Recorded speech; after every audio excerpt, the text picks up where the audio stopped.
YouTube. Once again, guys, thank you for watching my videos. I don't know if you are familiar with my videos. If you've seen a few different my videos and you find that there's some value to what I do, make sure you hit the subscribe button, also that notification icon, because I try to put up at least 3 tip videos and some 3 to 4 videos a week.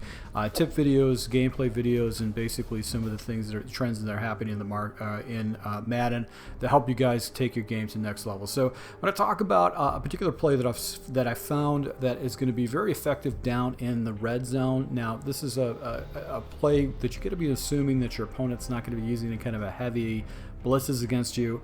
Most people, when in the red zone, they'll use a lot of coverage. They're going to put a lot of players out in coverage to try to take away some of your reads and make you force to make some regressions. But I want to talk about this particular play. There's a very common play.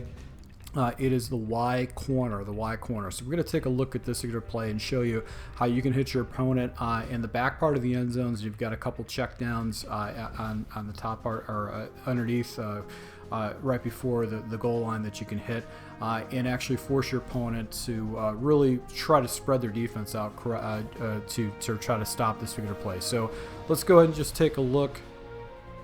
Now, Y corner is in a lot of playbooks. You can get it in 49ers, Bears, Bengals, Bills, Broncos, Browns, Chargers, Chiefs, Colts, Dolphins, Eagles, Falcons, Jaguars, Lions, the Packers, the Patriots, the Raiders, Rams, Ravens, Spread, Titans, Vikings, and Washington. So you can find this in 2/3 of the playbooks out there. And really what you want to do is you want to run this inside the 5-yard line or inside the 10-yard line.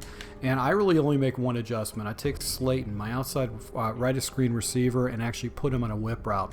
Now that's going to essentially give me a fast read. But with this your play is that you've got a couple different areas that you can hit against your opponent and really catch them off guard. Now this is better if you're a little bit closer, so about the 5-yard line is a real ideal situation. But you're going to have a couple different areas that you can hit. So my first progression, my first read is going to see the whip and see if the defender actually plays down to it or floats up. If he floats up, typically what I'm going to be able to do is hit the whip route, especially if it's 5 yards out, and get into the end zone. Now, if the defender floats down, a lot of times what's going to happen is this deep corner by the tight end is going to be wide open for a completion down there, especially if it's some kind of a man-matching principle. He'll be open in the end zone, and then I've got basically high-low right over the middle. So I'll just go ahead and look to the inside, and then in the back of the end zone, I've got this route that I can actually complete for a touchdown. So ideally, you want to have this around the 5-yard line. You're going to watch Slayton, and if the defender doesn't float over to it, basically you're going to go and hit that. So we're going to whip up Slayton. See how the defender actually pulls out of the way? That's going to give you an opportunity to get a quick completion. So really what I'm looking to do is I'm looking right here, and a defender keeps floating up, and if this guy doesn't chuck and carries, basically I'm going to go and hit this completion, and I'm just going to go ahead and rack it and try to get it in the end zone.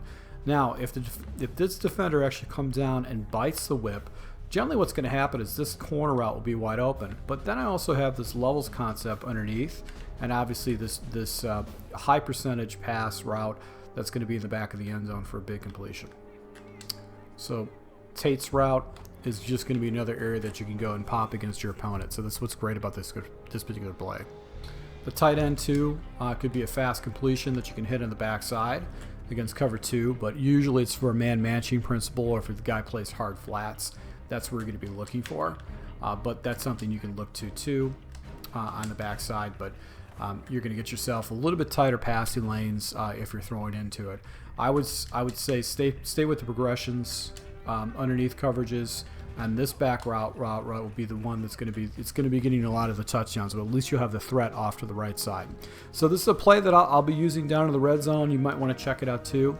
If you use a gun empty base as your primary formation, you check yourself down to the red zone. You can jump into this really quick and score quick against your opponent. So if you do like these type of tips, make sure you smash that like button. I'll be rolling out more offensive and defensive tips to take your game to the next level. So thank you for your support, and until next time.